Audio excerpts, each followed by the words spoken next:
The DEA has just released our favorite report of the year, the 2020 National Drug Threat Assessment. And this year's report shows that law enforcement is seizing an increasingly diverse array of counterfeit pills across the US, opening the door for more Americans to be poisoned or die from these fake pills. The problem is clearly getting worse, not better.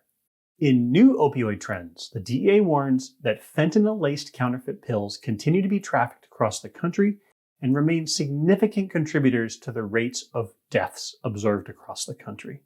They also point out that the Mexican cartels have industrialized the business and integrated vertically, meaning that they are now pressing their own pills with fentanyl, making their own fentanyl, and in some cases they're making the precursor ingredients used to make fentanyl to evade law enforcement surveillance.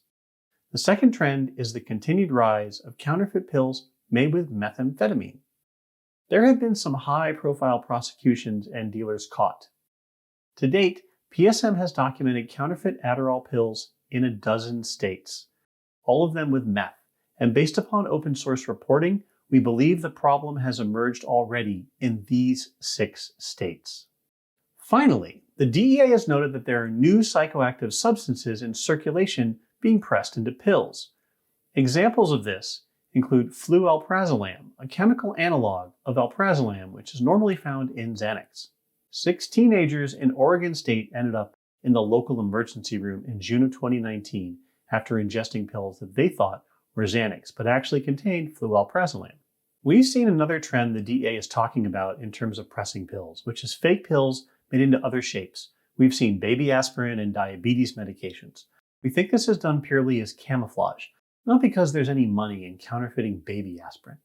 The report also says the DEA has seen an increase in an interesting smuggling technique, which isn't new, but it is interesting. Suspending methamphetamine in liquid and then bottling it to look like ordinary soft drinks or cleaning products like the ones shown here. To read the full DEA report and see some really interesting photos of methamphetamine bottled to look like normal water, please visit our website at www.safemedicines.org.